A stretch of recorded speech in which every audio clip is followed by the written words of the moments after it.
Welcome back to Discovering the Foundations of Truth. Again, my name is John Lemus. I'm still trying to decide what I should go by, but I would just say Director Mullah, and the other people that know me professionally just call me Haji. Hussein Ambroa. I'm just going to go over real quick what actually Discovering Foundational Truth, like the background is. It's actually Discovering Foundational Truth is based on the premise that whatever area you suffer in is an area in which you don't know God's truth about that area. The areas include your relationships, your finances, emotions, leadership, and many others. So actually, the more truths you actually learn from God's word, then you'll be able to navigate and dominate the reality that we call life. So that's the idea of what we started. As usual, I'm going to get started with a couple questions just to try and get your mind right.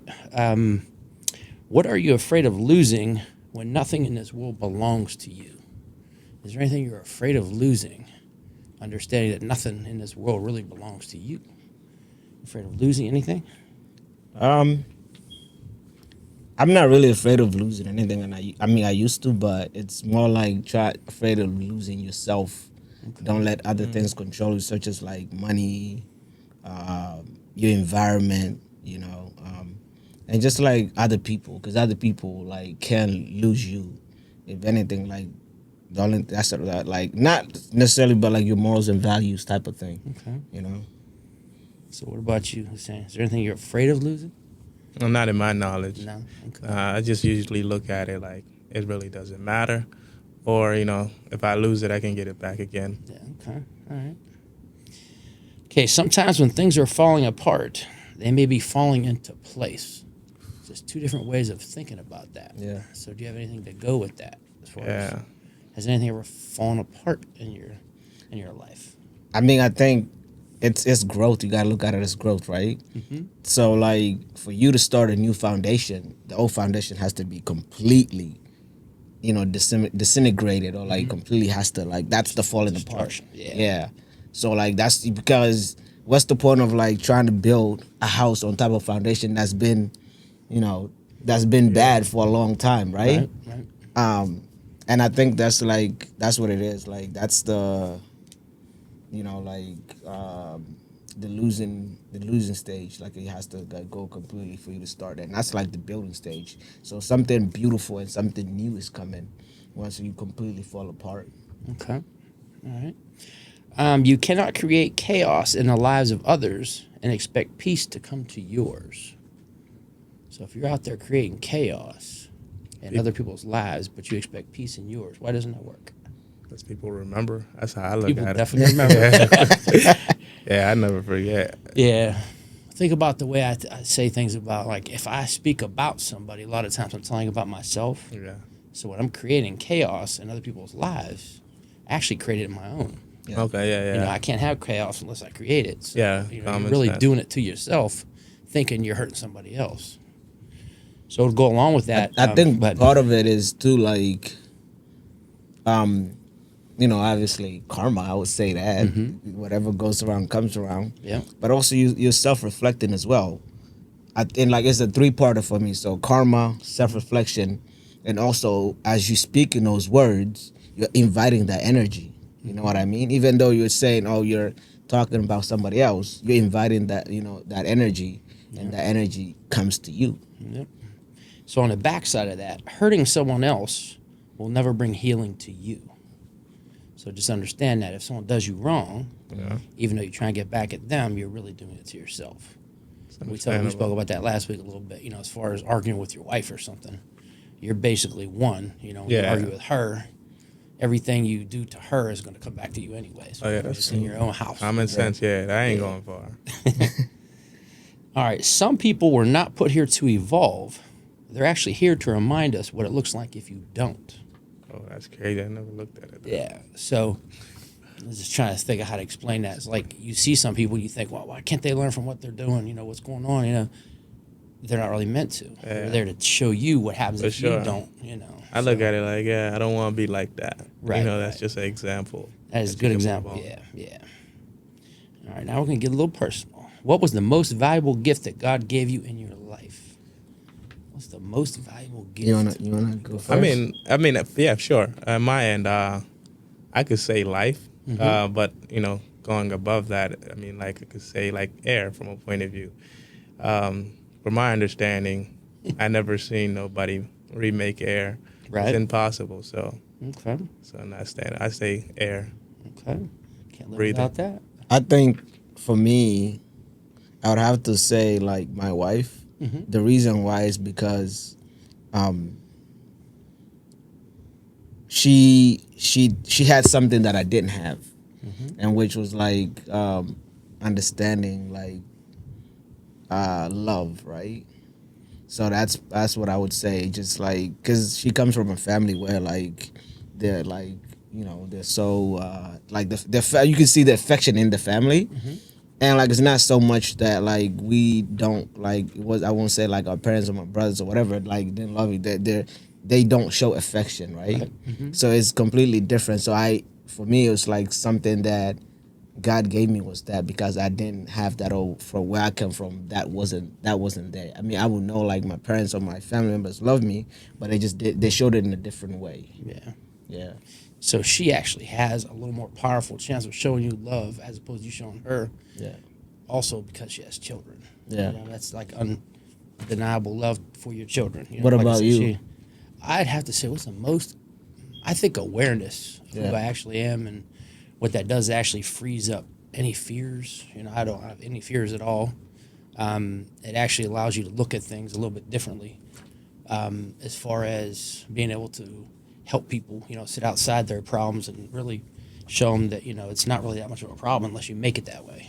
So, I just, like I said, sitting there talking to kids today, it's like, well, this is, I said, and, it's not that serious, Yeah. But they make something so big. So, all right, another personal question. What is life teaching you right now? Is there anything in your life that's going on that life is teaching you that you may not know everything at the moment? I mean, from my point of view, patience. As Uh-huh. you say, yeah. I mean, that's one thing. When I was getting married and stuff like that, something I really didn't have too much because I usually just run by myself. Yeah. I don't usually go with nobody. I have a friend I usually run with all the time, but he's always there if I need him. So I don't have realistically, I'm not dependent on him, but he knows what I want and I know what I want. So we work together. But being patient, in all types of relationships will definitely help you in life. I think for me it's patient as well. And because I used to do, actually I would say patient and focused, right? I used to say, well, I'm going to do everything by myself and I don't need anybody, and I'm going to do it as fast as possible. But right now I'm learning, like, for you to build something, it takes patience. And that you're going to be learning, and also as you're working through that, like you're trying to better that thing. So I would say patient and definitely focusing on one specific thing, like just like you're not trying to confuse like movement with progress. Yeah. Okay. What about you? What is life teaching you right now? Yeah. Wow.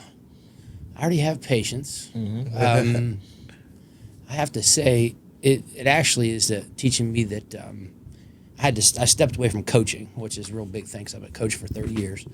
And being able to go and watch the kids play and not have to be right on the sideline yelling. I don't yell and scream, but not having to coach them indirectly and allowing other people to step in there. It is teaching me that I don't have to be the one. You know what I mean? So there's other people that can do the same thing, and maybe even reach them quicker or better, than, I'm getting a little older, so. I think we all were soccer coaches before. Yeah.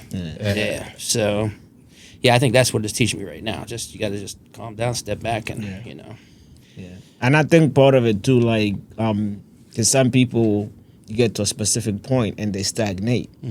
I felt that. Not only that, they're stopping on negative. somebody else's growth. Yeah. Because somebody else needs to go through the process, and you're over here stagnating, not growing, and not giving other people a chance to grow because you're occupying that specific, that specific place. Well, it could be another growth for somebody else. No, it's definitely, it's selfish to stay longer than you should, honestly. For sure. I mean, a lot of us overstayed our welcome at some point. Yeah, when God tells you it's time to go, it's time Yes, to go. sir. Yeah. We'll go over And that. you could feel it too. Yeah, I can feel it. Like I said, eventually I start getting a little more bitter, and I'm like, my thoughts are like, why am I yelling? You know, like, why am I even thinking about yelling? You know, because that's not coaching to me. Yeah. And it actually is a good segue to what we're talking about today. How do you overcome negative thoughts? First of all, just give me some examples of negative thoughts. What would a negative thought be as opposed to a positive thought? I mean, negative thought can be like a reaction. Okay, it could be reacting Yeah, as opposed yeah. to responding. Okay. Yeah, most likely. So what about like, is fearful thoughts negative? Fearful, being Like scared you're of something. afraid of everything? Is that Yeah, that is negative. Yeah. Yeah. I don't like people. Because it actually actually slows you down. It stunts your growth. You can't, get Yeah. past a certain. Okay. Yeah. What about anxious thoughts? What if you're always anxious? I think that's negative too, because you're not. Yeah. Yeah. So what's anxious actually tell you? If you're anxious about something, that means I mean, I tells me that you worried. You worry too much. You don't yeah. trust, the Yeah. processes, and that's anxious is kind of tough. What about lustful thoughts? That's what Yeah, thoughts. that's I mean, sinful thought. Well, I guess that's negative. Yeah, It's sinful. I mean, huh? yeah, that's negative. You can be played, and you could think lustful all the time, and you don't I don't know what's when going a on good in and a middle bad school right moment. now, but boy, the relationship stuff is in the air. I see these dudes. Oh man, I'm telling you. So, what about if you think of worst case scenarios all the time? Oh no, you got to look at both sides. Yeah, That's how I look at it. I try But to that- look that's- positive. that's bad. Yeah, that's definitely bad. But you got to definitely look at both sides. All right, what about unforgiving thoughts? Unforgiven. Yeah, it basically means you do something to me and I don't forgive you. It's like I keep being mad about something that you did to me. I mean, you let it go, but you don't have to forget it though. That's how I look at it. Okay. I'll forgive you, but I'll never forget. Right. I think Yeah. like being able to not to think that way is it shows that you lack growth, right? It shows that you're still you're not able to grow and be able to leave your past, because it's a trauma effect. Yeah. And like you feel like, well, if somebody does to me, I have to do it back. It doesn't mean anything. It could be that person might need somebody to help them with an issue, and you might have that answer, but if you choose to like, well, if that person does to me, I'm gonna do it back, you're also like you're stopping somebody else's growth. Yeah. But if you're able to forgive and also teach, like that's the that's like the best of both worlds. Yeah. Because you don't know what people are going through. So So if we're talking about unforgiving, and we're talking about whatever area you suffer in, is what you're actually not doing well at.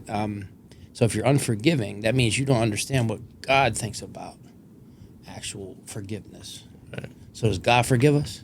All the time. Has to all the Yeah. time. So He's wanting you to do the same thing that He does Absolutely. for other people, because God understands that if I don't forgive you, say you do something bad to me, it's a weight I'm carrying around. You know what I mean? So you're really hurting two people. The other Yeah. person did something I don't even care about you. You know what I mean? So it's like you may never get an apology.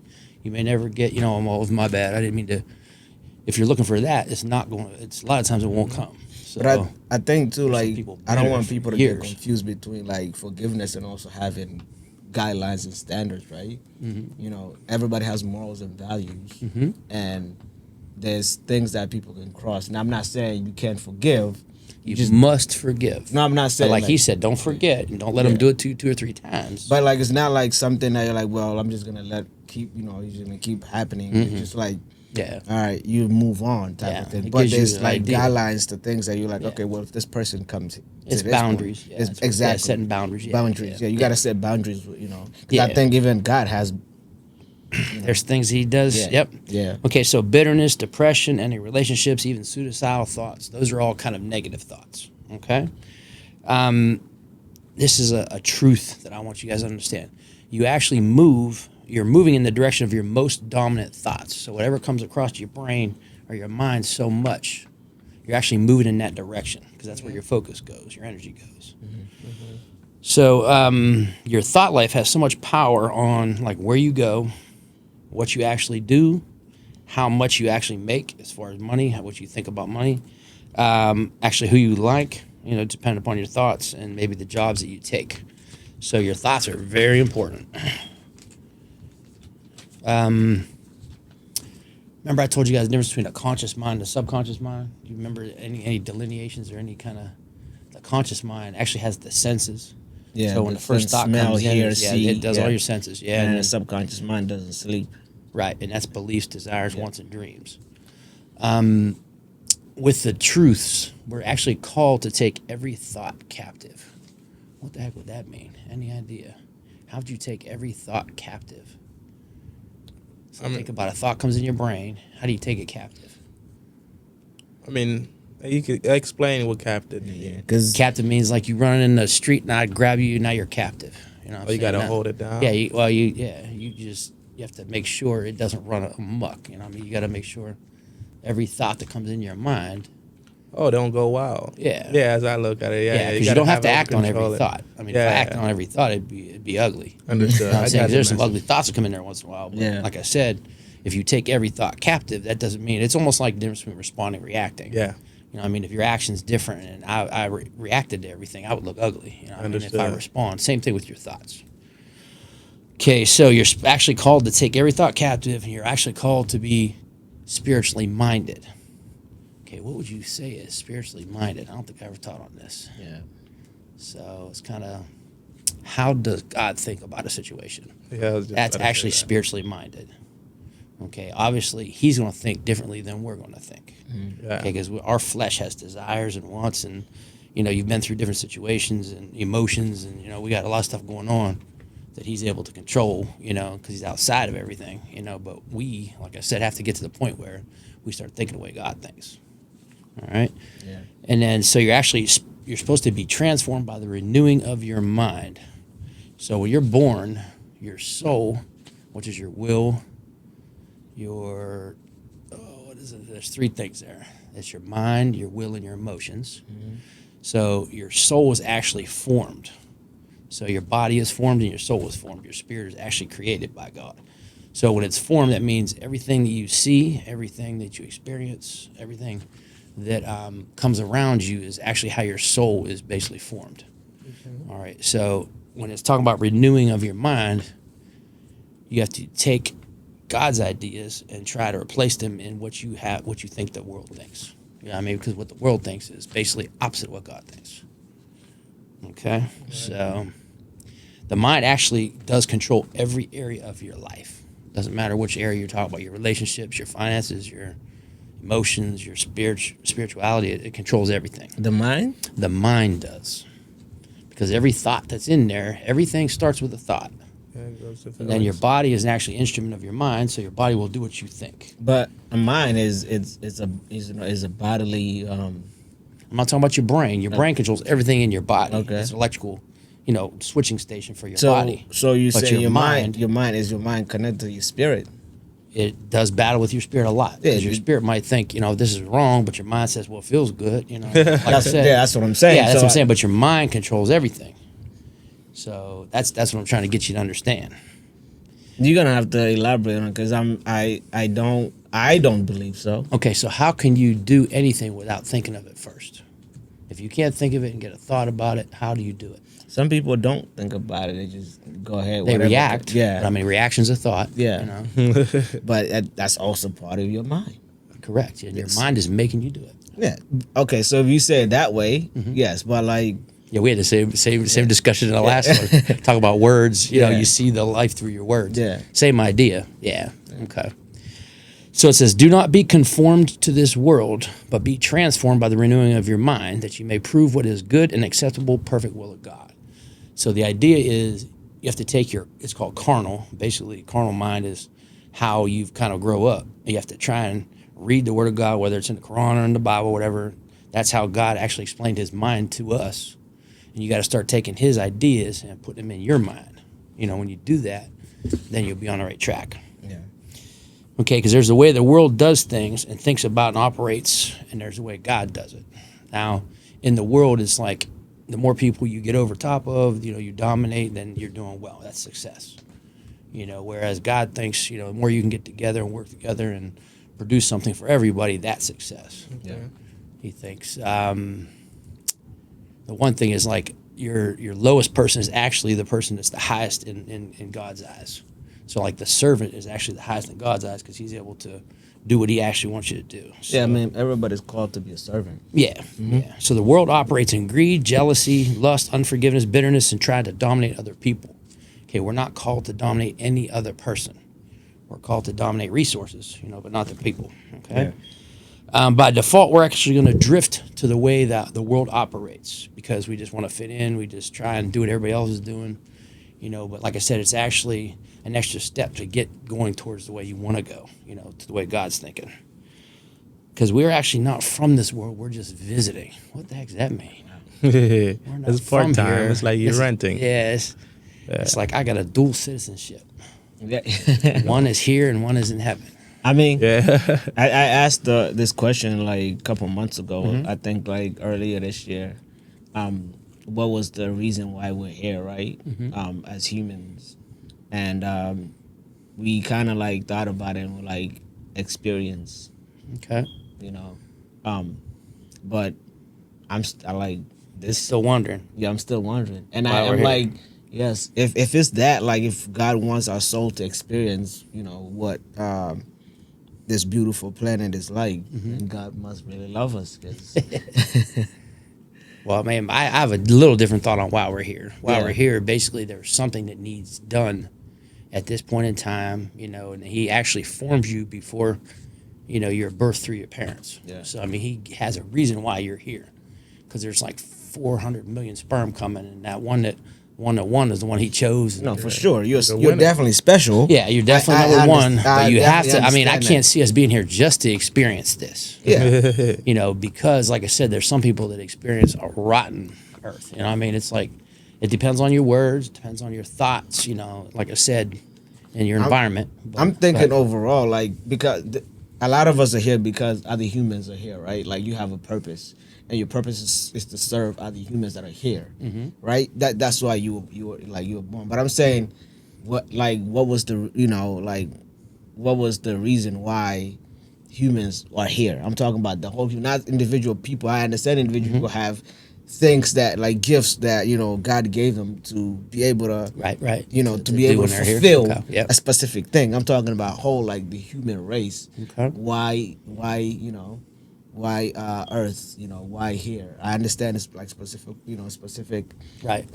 purposes. So my answer to that would be Yeah. God is a king, and kings actually need territory to like be a bigger king. You know what I mean? So I think he made the earth.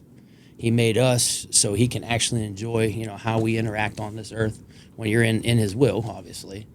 And like I said, he's just energy. He doesn't have a body, as far as we know. Obviously, we don't know. Yeah. He made us so he can almost vicariously live through us and what we're doing. That's the idea.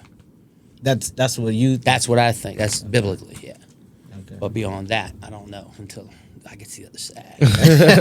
I'll send you a text back somehow. No, you're not supposed to be able to do that either. That's an interesting, Yeah. look. You have to have some thought on why, because otherwise it's like, you have to have a focus, Yeah. Because if you think that there is no after this life, it's like, then what does it matter what you do here? Why don't you just go around and just kill everybody? Why don't you just do it? Is that like something that you said it was biblical for you guys, or something that you just is in It's in the Bible. okay. Yeah. It's woven in there. It's not like comes right out and says that. Yeah, But yeah. yeah. Because the idea is God actually wrote stuff on your heart before, like I said, he knew you before he made you. Oh, of course. So you were his part of his spirit. So he wrote laws on your heart. There's a reason why you feel guilty, when you do something wrong. The other thing is even, I don't know if I'm going to get to it or not, but God actually told you everything that he's ever going to tell you before you even got here. So that's why a lot of times when you hear something, you're like, oh, that makes sense. Yeah. You've already heard it. You're just getting confirmation, by revelation, what's going on. Is it So- weird that I see things and then they happen like years later or days later? I don't think it's weird because, like I said, your spirit has been alive forever. Yeah. You come out of God. So your body is, temporary, and your soul, is since you've been here. But there's every now and then they call it your conscious mind, subconscious mind, like your superconscious mind. That's where your imaginations, all that stuff is in. And like I said, it does sometimes remember things that, you may have saw before you got here. Yeah, a lot of the times, like it's like deja vu type of thing. Like Yep. I'm living through it again. Yeah. But like the funny thing is to be like details hitting from it, like to fully understand it. Right. I think for us to come here, Yeah. I think we had to give up all our memories and everything before we got here because it wouldn't make any sense. I feel like I'm getting some type of. That's what I'm and saying. I You'll get can't- glimpses. Yeah, but glimpses. Absolutely, glimpses. Yeah. Yeah. But yeah, I don't think you're gonna remember everything. Yeah. That's interesting. Yeah. So I think that was like the thing. Like if you want to come here, you got to give up all your memory. Yeah, that's what I'm saying. Yeah. It's just like, you can't come here as a spirit. You have to be in a body. You know what I Yeah. mean? Like I say, has to have ground rules. If he doesn't have ground rules, Yeah, you're yeah. going to have one person here just going goofy, Okay, so we're not going to drift towards our destiny and God with our mind that we have right now. We're only going to drift towards destruction of our own will. Okay, the idea is kind of giving up our own will for God's will. So what he wants, if you're able to do that, then, like I said, your mind, he'll actually... when we surrender our will to God, he gives us a new operating system. So a new way of looking at things, almost like what we've been talking about, the truth and stuff. It's just a different way of looking at everything. Like I said, at the cafeteria, I go around and pick up trays, and the kids are like, what the heck, and the adults are like, no, make them do it. I'm like, you guys don't understand. Yeah. You know what I'm saying? The servant is the greater of everybody there. So... So this new operating system, or it's a new mindset, isn't a spirit of fear. It's a spirit of power, love, and a sound mind. It's actually a spirit of adoption into his family. That's the way we explain it. I know it's not the same in the Quran, but yeah. But obviously, if you're walking around this earth with a spirit of fear, with a spirit of lack, all that kind of stuff, then you're not there yet. You don't really see the whole picture. Yeah. So to think worldly or carnally minded actually is death, no hope, no future, headed to destruction. Whereas if you think spiritually, it leads to life and peace.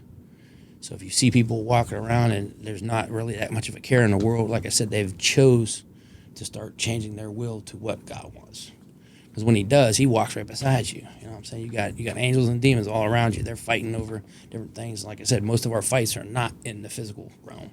They're in the spiritual realm. So... All right, so an example when it works. Okay, here's an example. If somebody says, well, what happens if it don't work? Okay, that's just one way of thinking about it. And if you think about it the way you're supposed to think about it, it's just, how awesome will it be when it works? Okay, it's just a little bit of change in words, but you're going to get a way different outcome, if you think the one way as opposed to the other way. Yeah. So your thoughts, like I said, definitely determine, how you experience life.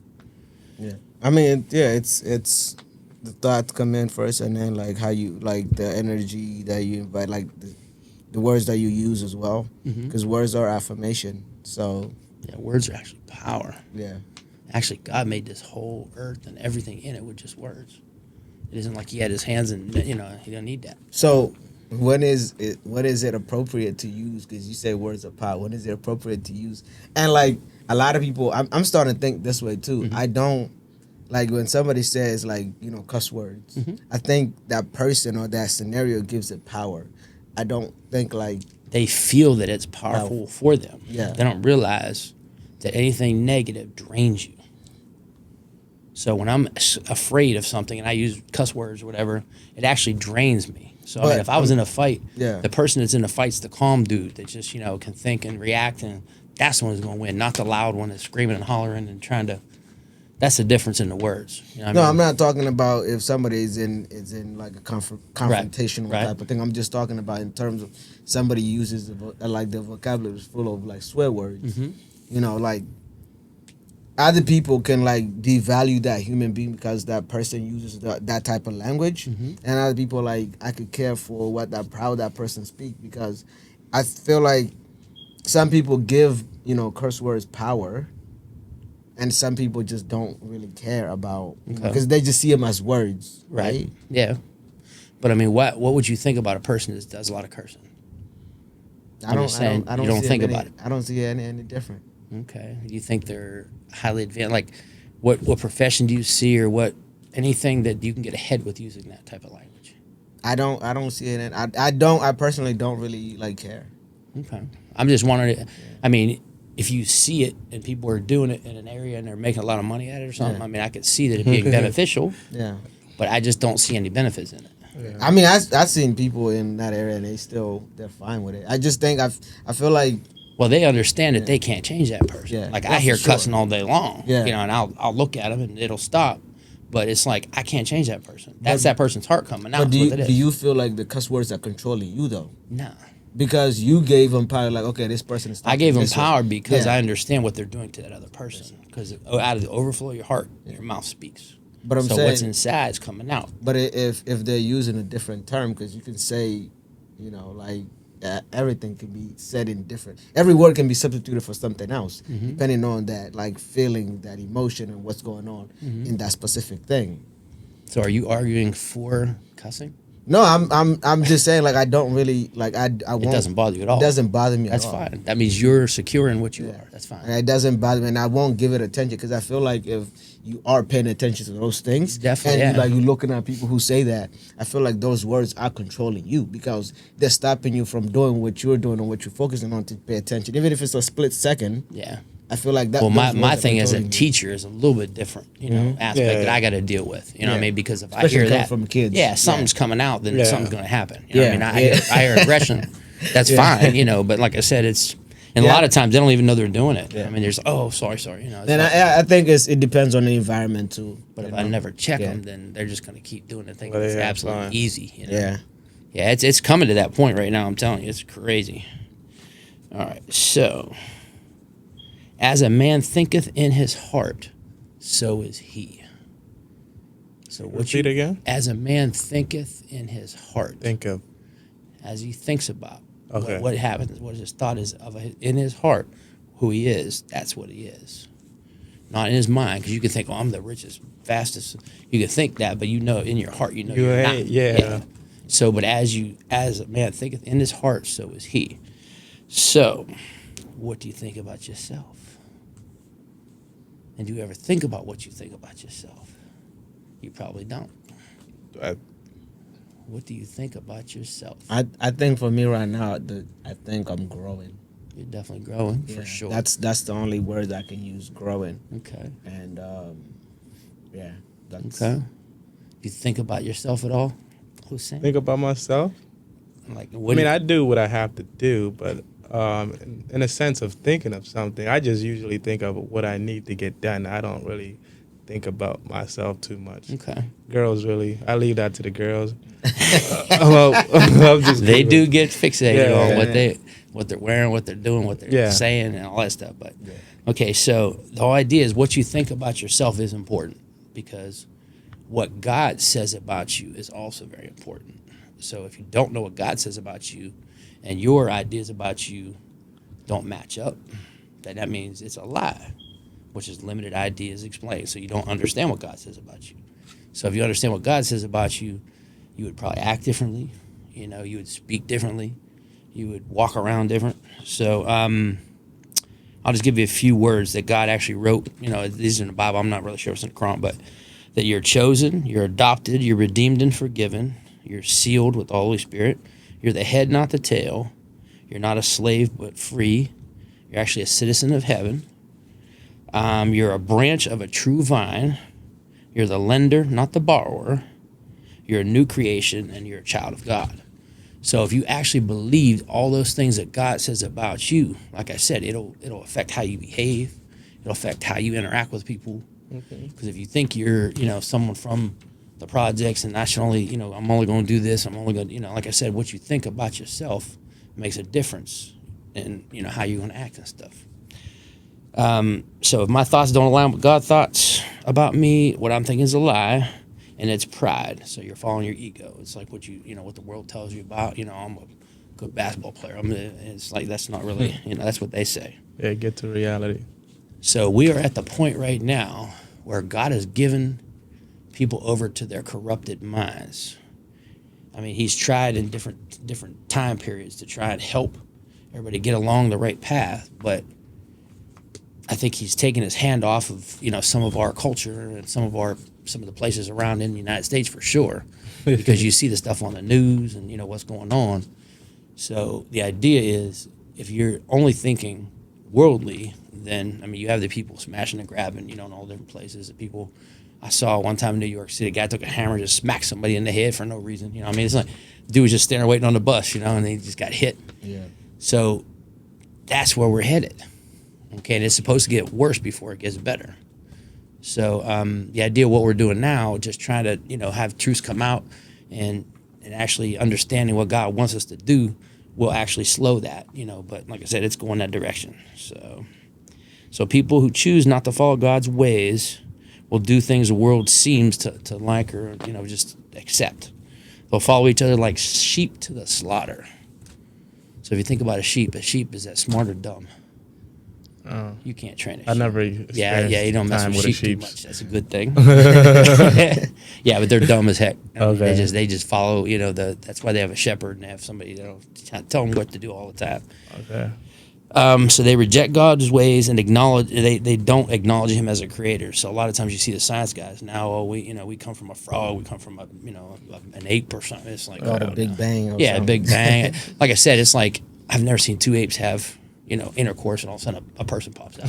That just ain't gonna work. You know what I'm I saying? mean, they're looking at it as evolution, standpoint. As evolution, I've never seen an ape become a human. No, but I'm in talking 40 years about either. as a human, you evolve, right? But our features have not evolved that much in say 300 years. No, for sure. But like you 100 years. your body is Your mind evolves hopefully. Yeah. But I'm saying even your body evolves to the environment that you're in because it needs to survive. It needs to be able to not survive. I would say it needs to be able to flourish in that whatever you're in. So for if somebody's in Antarctica, their body's gonna be different for somebody who's in the Sahara Desert. You know what I mean? Right. So like in those features, yes, they change and your we body adapt. evolves. Yeah. And he That's adapts to adaptation, whatever. right? Yeah. Yeah, So it's that's not- what it is. Yeah. Okay.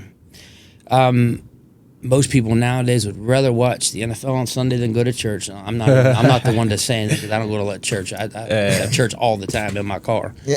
But yeah, I'm saying they're choosing things that, like I said, are not really leading to anywhere. Yeah. So they've taken Choosing the distractions. yeah, they've changed, taking the Bible and prayer out of schools. They have 10 Commandments out of the court. So a lot of the stuff that we actually built or founded this country on is gone. So when all that stuff's gone, then the corrupted mind's going to kick. That's what's going on right now. Yeah.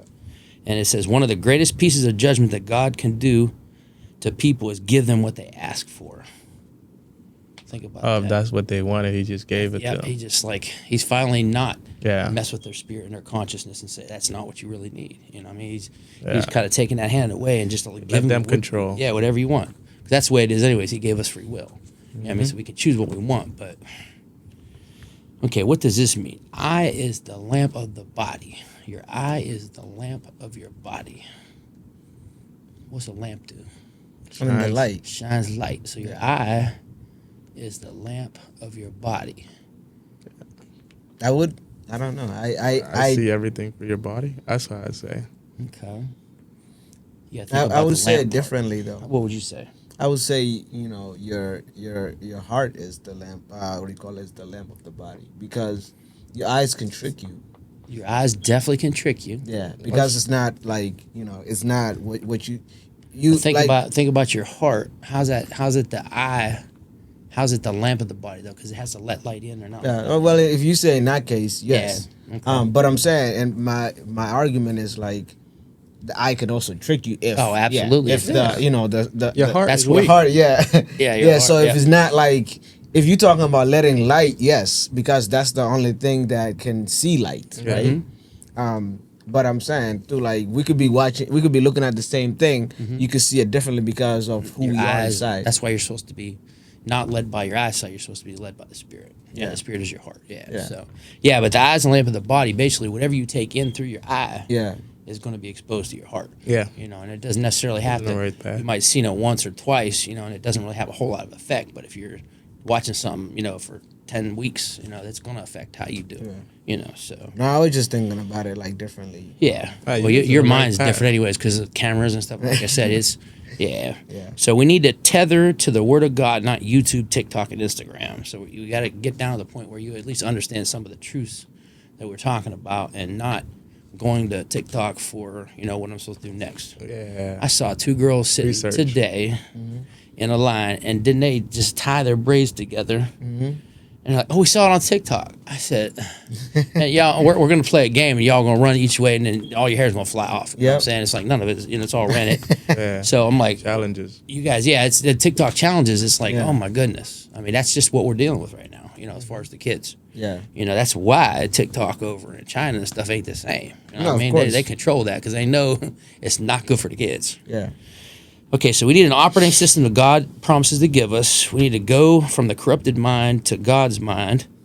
And then your spirit hooks up with his spirit. And like I said, that's how you actually get closer to God. So we need to continually renew our mind Yeah. to what he wants us to do.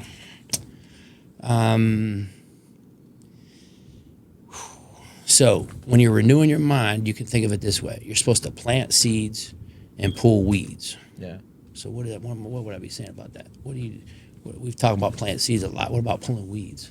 I mean, I think you look at it like the foundational stuff that, you're talking about. You have to, if you're trying to build a foundation at that same spot, and at the same spot I'm talking about, you are that body. You're not getting a new body, right? You have to, there's already weeds that, the environment, whatever, the weeds that were growing, you gotta pull those out. So if you're talking about foundational wise, you gotta pull out the dead wood or whatever, everything. Just make sure that space is clean first. That's the weed, and then start fresh. Start with a new seed. So completely coding yourself, completely different from what you've learned. What you experienced or learned in the past. Okay. I think that's how I understood it. Yep, that makes sense. All right. So basically, your mind's like a garden. If you think about it, like I said, if you got some bad behaviors or some bad habits or something like that, you got to pull them. And like I said, the only way you can do anything by pulling them, you have to replace them with something good. Yeah. So the biggest thing, I'll talk a little bit about it later, but you need rest, but it's not just about the rest, it's rest and replenish. You have to put something there. Yeah. Otherwise, that empty space is going to suck or vacuum back in, the old stuff that's already been there, and it's going to come back even full force. It's going to come back worse. So we need to meditate on things that bring us closer to God. Meditate meaning just think about day and night, discern and filter to see the world as God sees the world. So how does God see the world?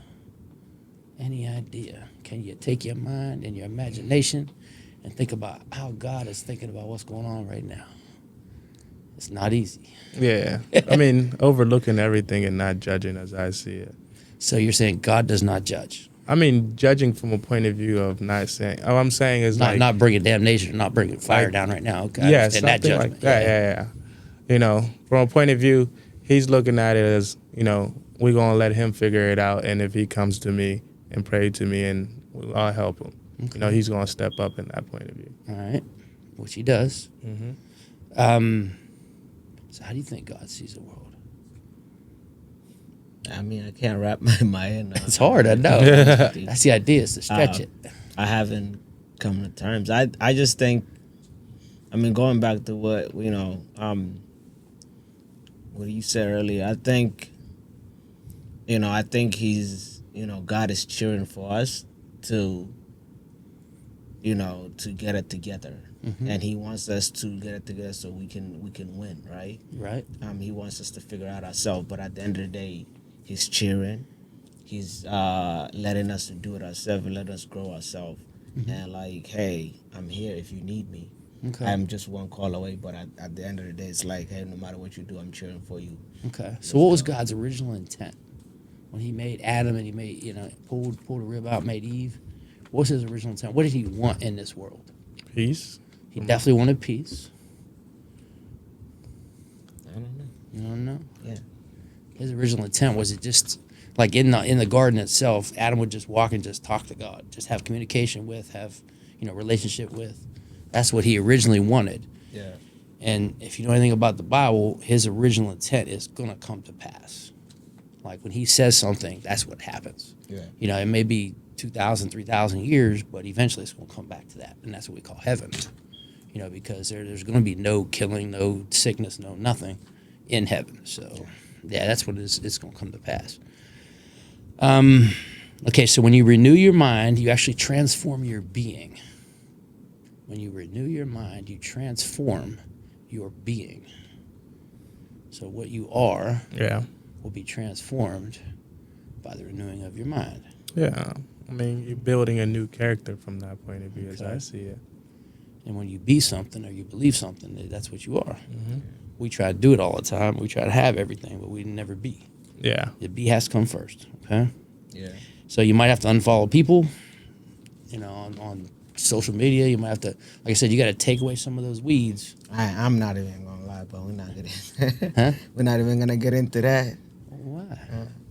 Said it's personal, so I'm just. No, it's not personal. I just it's just like the things are like different. You follow certain pages, and you're like, when you're saying you have to unfollow people, you have to unfollow. I'm just talking about people that are not helping you, not That's getting what I'm you where you're saying. trying Like to the go. weeds. Yeah, the unfollow weeds. because that's part of the weeds. Like Yeah. when you believe into something, like you slowly get into that, that stride, and you're like, well, this is you know what's not good for you.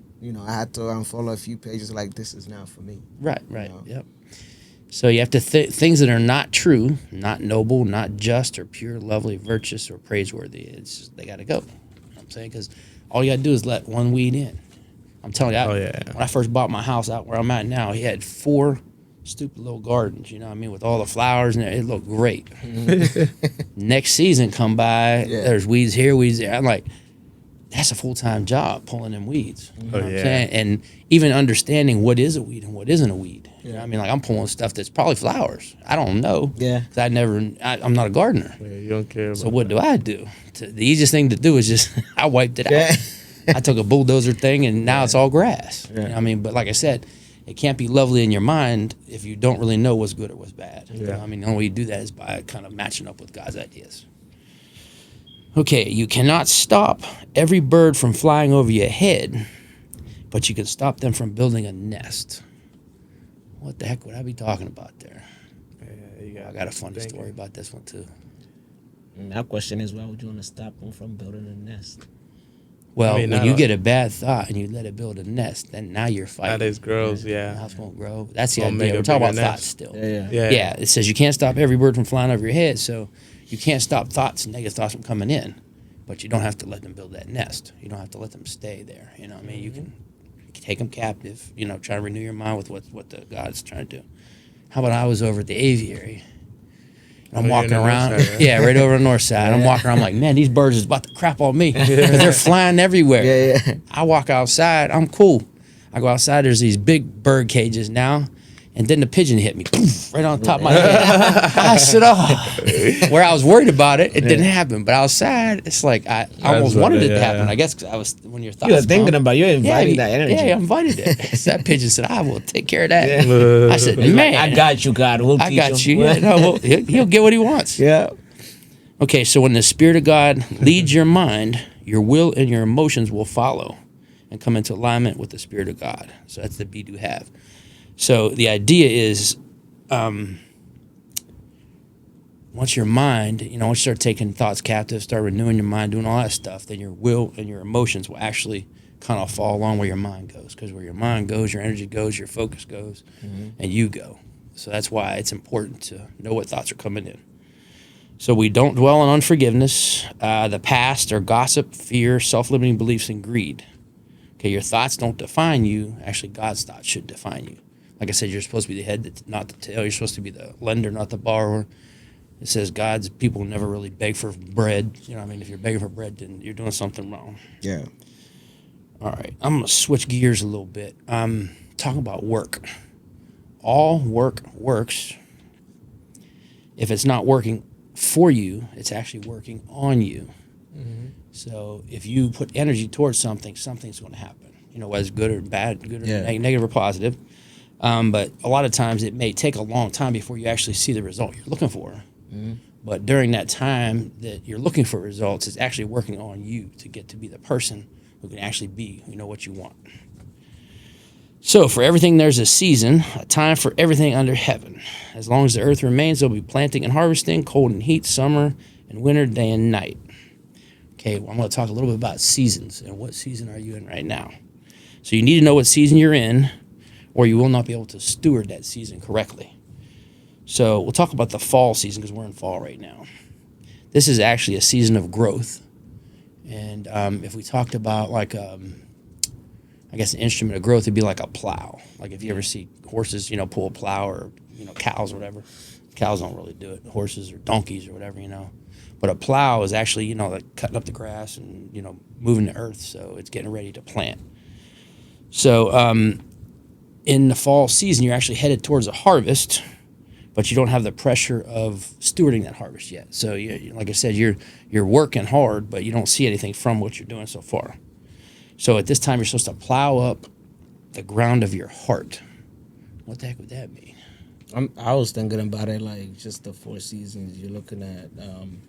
Fall, summer, winter, spring. Yeah. So I think, obviously, the fall is like where you got you let everything go, and then like plant, and then the spring, that's where like everything is it's growing. Summer is where you get to enjoy it, and then fall all over again. Say you just gave the whole example all out there at one time, which is good. Yeah. That's what we're talking about. But we're just talking now. I feel like, here's weird though. I feel like So what I season had are my you in fall, right now? I'll be honest. I had my fall from like May to like August, right? For me right now, I am in spring. Like I'm growing. That's Actually, this is season of growth is a fall season. Yeah. Right now it is growing. Yeah. But it's about to die. Yeah. Because winter's coming. Yeah. But I feel like it's different for everybody, even though because some people do grow in the winter, depending on where you are and who you are. See, it's not about growing in the winter. But Yeah. I'll explain it here in a second. Yeah, go ahead. So you want to plow up the ground of your heart, for now is the time to seek the Lord, that he may come and shower righteousness upon you. So the idea is, in the fall season, you like you said, you got to put your work in, because the more work you put in, the more you're going to harvest later. Yeah. So the harvest, which is in your future, is directly connected to how much plowing you've done in the past. So the more work you put in, the more you're going to get. Yeah. So plow in every area of your life, whether it's relationship, finances, or spiritually. Don't rush to leave the fall season. Never try to graduate before you're done growing, because it will only expose you. A lot of people think, well, I did this little bit of work. Now I get this little bit of attention.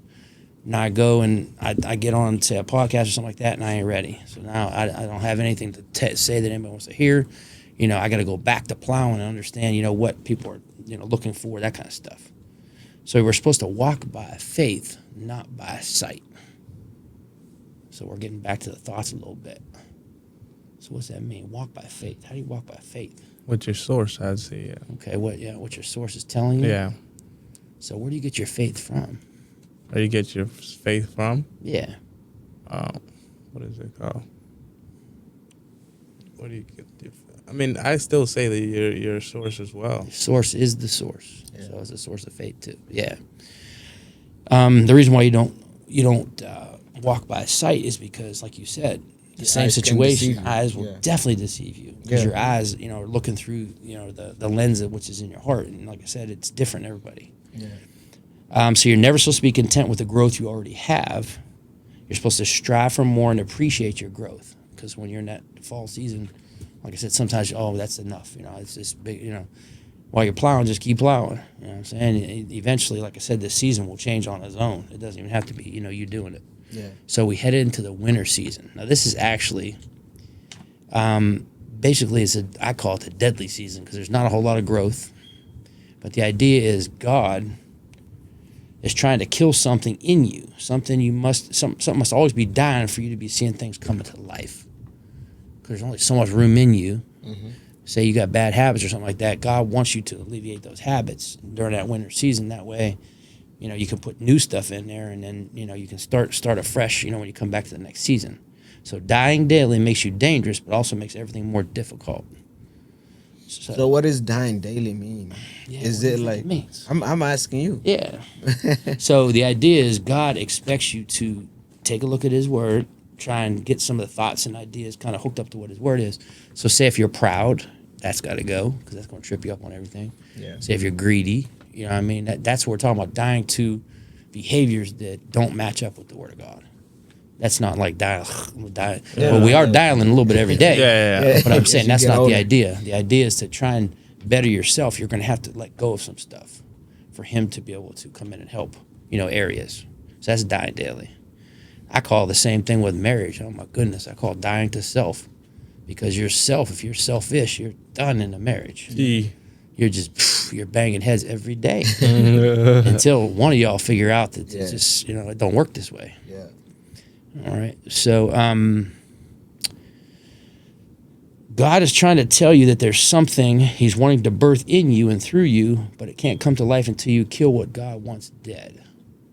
So that's the winter season. Like I said, you're sitting around, and it's not like you're outside enjoying the sun. That's summertime. So you have time to reflect, time to think.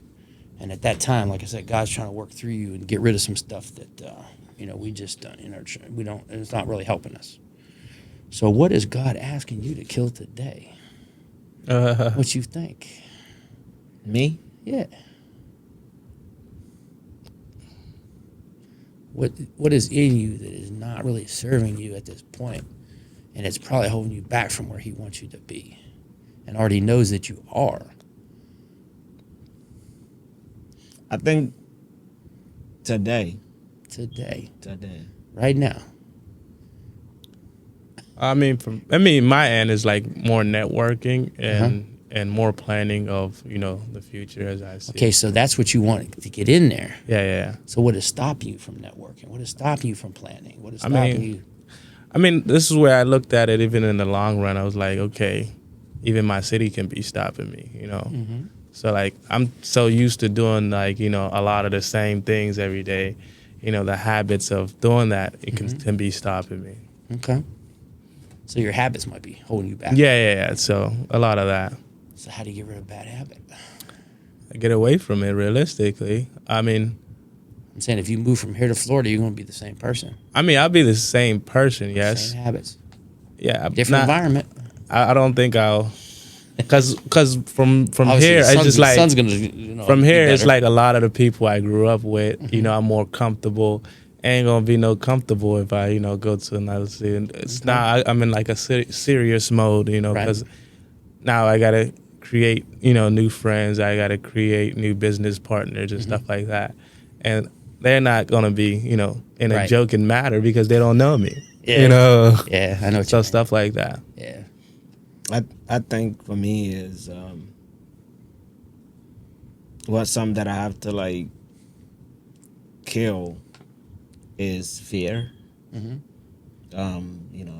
Fear of getting out of my comfort zone. All right. So I need to kill fear so I can get out of my. So what's your definition of fear? Obviously, it's not Yeah. false evidence appearing real. Yeah, but You can say it is. That's in your mind. Yeah, That's but not what your heart is. it's not in my heart. Right. Yeah. So what's in your heart? I said, as a man thinketh in his heart, so Yeah. is he. So anybody can answer a question, with the right answer, but that don't mean that's their answer. Yeah. That might be the logical answer, but Yeah, I mean, I'm just really saying like I'm not. So what do you have to fear? Is what I'm saying. There's I'm not. to fear. Yeah, I'm not really taking the chances that I need to really take.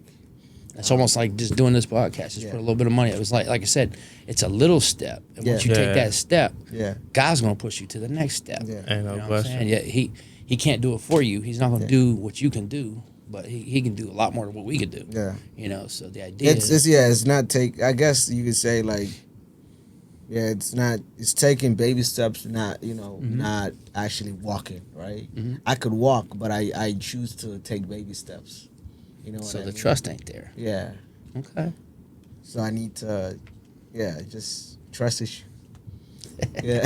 Nothing wrong with that. No, I just I I'm saying think the first thing is awareness. If yeah, you're and aware of it, then- and I think it's like, and it's, I think is like the fact that I know what it is, but it's more like I feel like I'm not ready to take that step, so I'm kind of holding myself back. yeah, it's like, when are you gonna be ready? Yeah, and that's You're already there. Yeah, no, That's I'm saying that's the mindset Yeah. that God wants to give you, telling you that everything that you needed for this life, He It's already here. gave you. Yeah. It's in there, and the only thing you can do is talk yourself out of it. Yeah.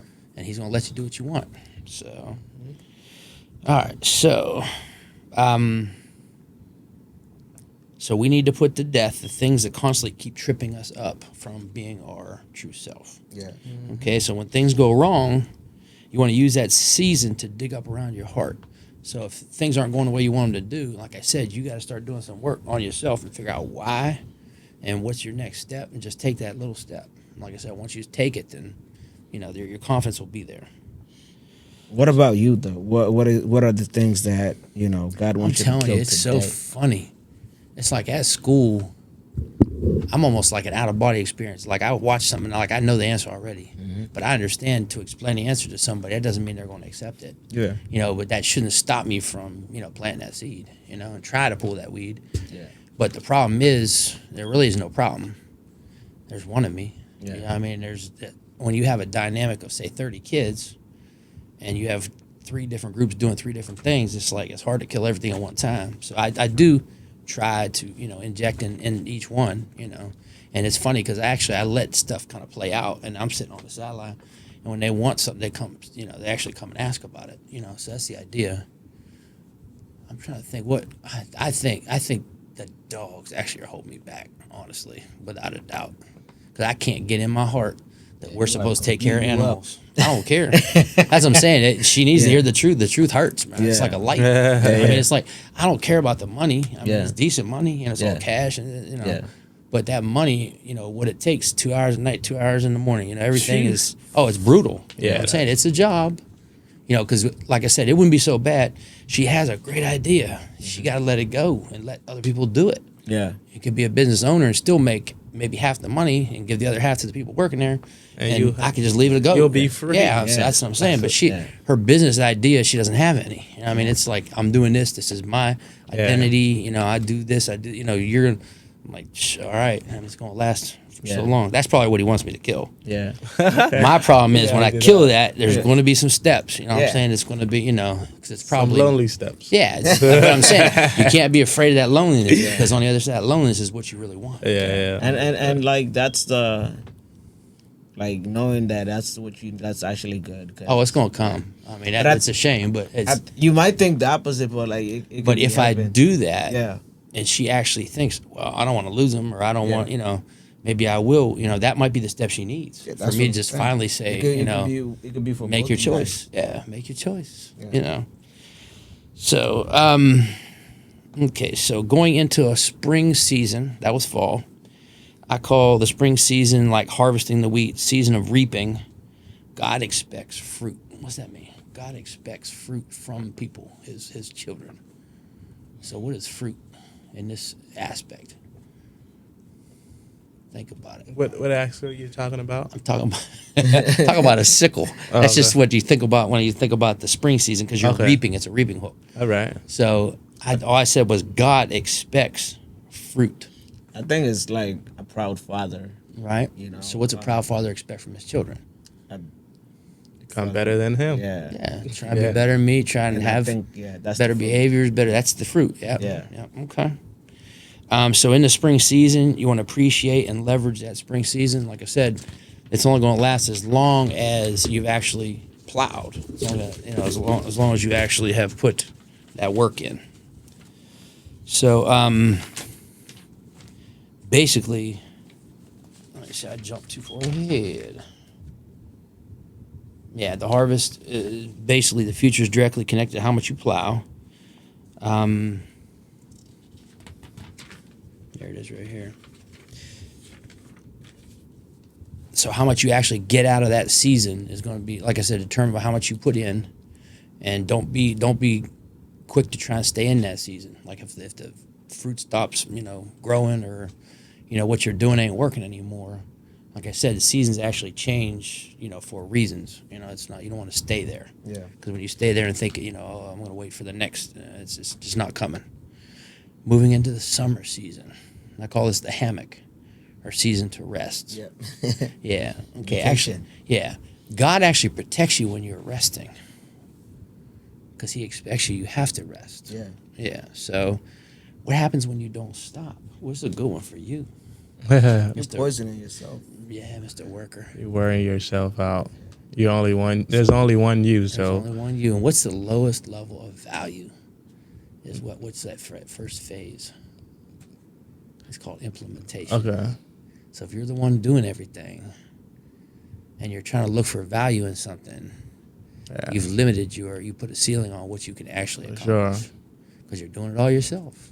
Yeah, Just definitely. like in my dog business. I mean, it's as big as it can get. I mean, I have enough land and stuff. I could make that a definitely $1 million business easy. Yeah. You know, build another bit. You know, we can just keep having dogs do what they do, and 10 years from now, I could have 150 dogs. You know what I mean? Yeah, that's Take word. that same number that you make, say, make Have a 120,000 system this year. for it. Yeah, make 120,000 this year times 10. You know, now Yeah. you're $1.8 million. You know, $1 I million just whatever. gotta sit Yeah. down and That's sit what I'm down saying. and The think. idea is there, but Yeah. Gotta sit down and think with your partner. you ain't lying. Okay, don't forget in the summer season, it's not enough just to rest. You have to replenish. So, what replenishes you? What do you get excited about? Because if you have nothing you get excited about, you can't replenish. There has to be something you like to do. You know, when you say you get done doing all your work and everything's completed, what do you like to do? I mean, you know, we love to play soccer. That's like our thing. But spending time with the family too. I'm Okay. looking forward to that. And like I'm not like a vacation person, but like I'm starting to Neither. get into Are you? that as well. That's dope. But yeah, just soccer and getting into vacation, beaches, and I think another thing that pushes me like being able to see the finished product of like what I've created. Like that's something that that kind of gives me like once it's done and I get to see it, that kind of replenishes like my energy That's to good. go again. Yeah. All right, what actually replenishes you, brother? For me, I look at it as learning something new. Okay. Because as most of the time, like, my childhood experience, we usually experience our childhood with just our family, Never got to experience too much of it outside because we lived in one block, my whole family. So we always did stuff together. But going out there to play new sports and meeting new people and stuff like that definitely excites me. All right, so mine actually is doing this podcast actually replenishes me a little bit because it makes me kind of plow, makes me get the ideas down, and like I said, thinking you're doing something for someone else is good. I like to watch competitions. I don't mind riding my lawnmower. It's kind of nice, and the wife ain't in your ear. You know what I'm saying? It's like, takes about an hour and a half. You know? An hour and a half to yourself. Yeah. Or helping other people replenish also, which is something I like to do. Because some people don't know how to replenish. I mean, they try to rest, but then their mind is just going fruity. Their mind just keeps running. My wife's that way. It's like when you're doing it all yourself, your mind never stops. But then she tried to put that energy on me. I'm like, oh man, I'm all done. I worked all day, dealt with kids all day, and I come home. Nah, it don't work that way. She does that she replenish when she go to dinner with you. Yeah. That's how she looks at it. Yeah, on that phone. Okay, so are you in a transition season right now? And why do transitions happen? So think about it. Are you in between seasons? That's a transition. Like in between like summer, fall. I can't say I'm in a summer season because we just started school. No, don't worry about the seasons. Yeah. Just life in general. Life in general, Yeah. as far as transitions. I think I'm at the point where something has to happen soon. Yeah, it has to be a transition. So I think I'm in a growth. I'm saying if you're not transitioning, you're not growing. You're not Yeah. changing. I transitioned a few months ago. Yeah. Or maybe a month ago.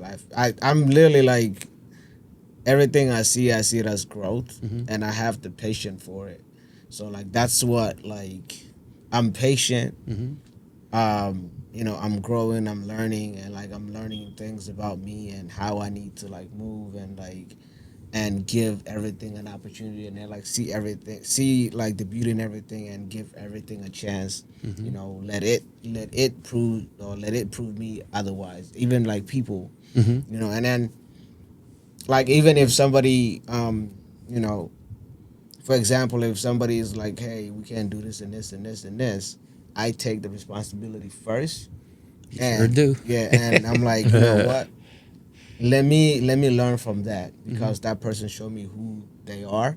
So I'm gonna take that as a learning opportunity for me, and I don't fault the other person. Right. So for me, it's completely like growth. Okay. So why do transitions actually happen? One reason why, it wasn't a good fit. Sometimes you're at a place or in your life that you're trying to do something really hard, it just ain't working. Yeah. If it's not a good fit, that's one of the reasons. So comfort in Warning. the wrong place or not being challenged. Okay, if you're not being challenged, like I'd say Yeah, that's about too 5 years easy. ago, I'm sitting there thinking, what the heck can I do next? I've been doing the same thing for Yeah. 25 years. Something has to change. If it Definitely, doesn't yeah. change, it's just, I'm going to be bored to tears. Yep. It also says, don't change your shape just to fit in a place that was not a good fit for you for Oh that my season. God. Yeah, because people try to change. Like, I can. It's like my wife is like, you got to do it. If I gave in to everything she asked for, I would be changing. But it's like, it still wouldn't be a You'll good be fit. changing for her, not Yeah, you. yeah, it's not for yourself. Yeah. So before God can get you to the right place, He got to get you out of the wrong place. Yeah, for sure. Okay, but you have to be willing to go. Yeah, the will. Yep. Yeah, the you will, got the like message. I said, you got to give Him that will to change you. Mm-hmm. Sometimes, one, it isn't a good fit. Two, it might just be a time for change. You might have been done something for so long that it's no longer even challenging for you. Because sometimes one of the biggest tests we take as employees, when God makes it obvious it's time for us to give it up, staying there after He says it's time is actually stealing. I was thinking about that in coaching. I'm like, I wasn't getting as much from coaching as I did before, and I was getting negative. And I'm looking around. We finally, like I said, God put some people at our school that can actually coach. And like I said, it's almost, if I stayed there, that person's growth is stunted, because they didn't get a chance to take that position. And I didn't get a chance to learn how to be the athletic director. So there's a lot of paperwork and a lot of management things, that I'm learning myself. So it's good for everybody. So if God's leading you in a season of transition, He's telling you that there's more at another place. Okay, you think you're giving something up that, like when I quit refereeing, it's like it seemed like a good idea. You make, $70, $80 every time, an hour or whatever, you're doing something. But eventually it just got to the point where I'm like, I'm around all this. First of all, there was shooting going on at the little midget games. Little league. Coaches are fighting. Little leagues, Little leagues. yeah. It's like I said, obviously that's not where God wanted me. I thought I could, affect the change, but it's like, that's a little deeper in me.